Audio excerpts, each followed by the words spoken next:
Hi! Rio here.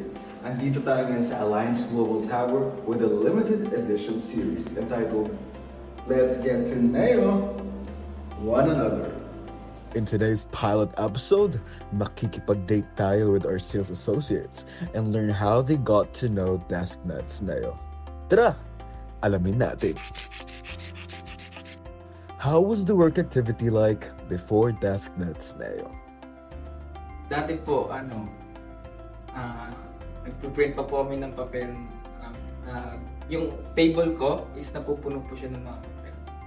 Sa akin, before using DeskNet Neo is sobrang lag ng PC ko, which is kailangan ko mag-tab, kailangan ko mag-open ng ganitong apps, ganito ganyan. So, naglalag yung PC ko when hindi na kayang ma-handle. So, sobrang hassle para sa akin. Sa akin naman po in terms of apps and budget, so marami kang apps na kailangan gamitin, kailangan mo mag-subscribe sa kanila and hindi siya budget friendly.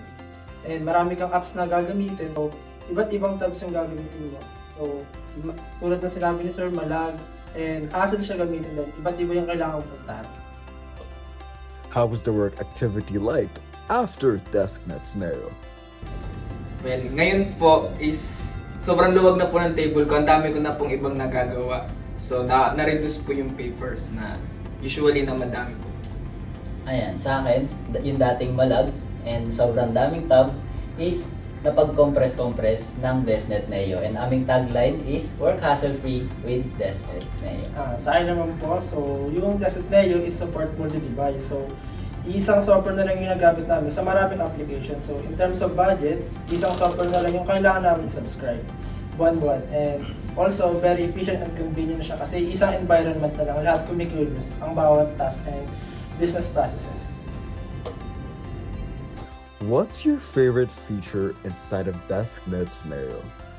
And sa akin, sa sobrang daming apps, yung pinakagusto ko talaga doon is yung calendar and whereabouts. Kasi yung calendar and whereabouts is connected sila sa isa't isa. So, yung mga notes and mga employees mo, hindi mo na sila kailangan i-DM sa isa.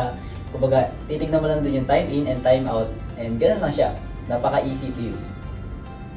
Sa akin naman po is yung sa interface niya pong portal. So, yung portal po, kahit ilan po yun, gano'ng kadami po yun, di po siya maglalag. So, gandang po siya. Features. Sa akin naman po, ang favorite ko application ng DeskNet is the App Suite. So, kapag nag-subscribe po kayo ng premium version niya, pwede nyo magamit ang App Suite. So, sa App Suite, pwede kayong mag-custom ng apps na align sa needs ng company nyo. So, every month, kung may iba kayong needs na pwede nyo gawin sa DeskNet na yun.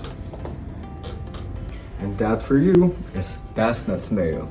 Corporate success without the corporate stress.